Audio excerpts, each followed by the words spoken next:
பச்சை வாழை அப்படின்றது வந்து எல்லாருக்கும் வந்து தெரியும், சாப்பிட்டா ரொம்ப நல்லது ஒரு விஷயம்னு சொல்லிட்டு. இதே பச்சை வாழைப்பழம் வந்து பார்த்திங்கன்னா, அதாவது எங்கள் ஊரில் ஒசூரில் வந்து பார்த்திங்கன்னா, மற்ற ஊரில் எப்படின்னு தெரியல, எங்கள் ஒசூரில் வந்து பார்த்திங்கன்னா 1 கிலோவே வந்து ரூ. 50 விற்கிறாங்க. இந்த பச்சை வாழைப்பழத்தை வந்து நாங்கள் வந்து பார்த்திங்கன்னா பீஸா எடுத்திங்கன்னா உங்களுக்கு வந்து ரூ. 5 தரலான்னு இருக்கிறோம். அதே மாதிரி வந்து பார்த்திங்கன்னா கேஜா எடுத்திங்கன்னா சொன்ன மாதிரி ரூ. 40 இந்த வாழைப்பழம் வந்து இது எத்தனை நாள் ஆஃபரு அப்படின்னு சொல்லி கேட்டிங்கன்னா, இது ஆஃபர்லாம் கிடையாது.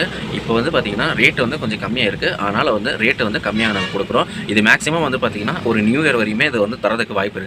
சரிங்களா? இது நம்ம கடை லொக்கேஷன் எங்கே அப்படின்னு சொல்லி பார்த்தீங்கன்னா, இந்த வீடியோ பார்த்துட்டு இப்போ இந்த லைனில் சர்க்கிளில் எங்கன்னா இருக்கீங்க அப்படின்னா தாராளமாக வந்து வாங்கிட்டு போங்க. எப்போவுமே பழம் ஸ்டாக் இருக்கும். அதே மாதிரி இந்த எங்களோட லொக்கேஷன் வந்து பார்த்திங்கன்னா கிராண்ட் சினிமா கர்னூர். சரிங்களா? அந்த கிராண்ட் சினிமா தியேட்டருக்கு பேக் சைடாக தான் நம்மளுடைய கடை லொக்கேஷன் இருக்குது. ஸோ கண்டிப்பாக வாங்க. ஏன்னா நிறைய இதுக்கு மேலே வந்து பார்த்திங்கன்னா இப்போ கிறிஸ்மஸ் முடிஞ்சிருக்கு, அடுத்து நியூ இயர், அடுத்து பொங்கல், இந்த மாதிரிலாம் வரும். ஸோ பொங்கல் வரையுமே இதே ரேட்டு தான் இருக்குன்றதை நான் கண்டிப்பாக உறுதியாக சொல்கிறேன். தாராளமாக நீங்கள் வந்து வாங்கிட்டு போகலாம். சரிங்களா?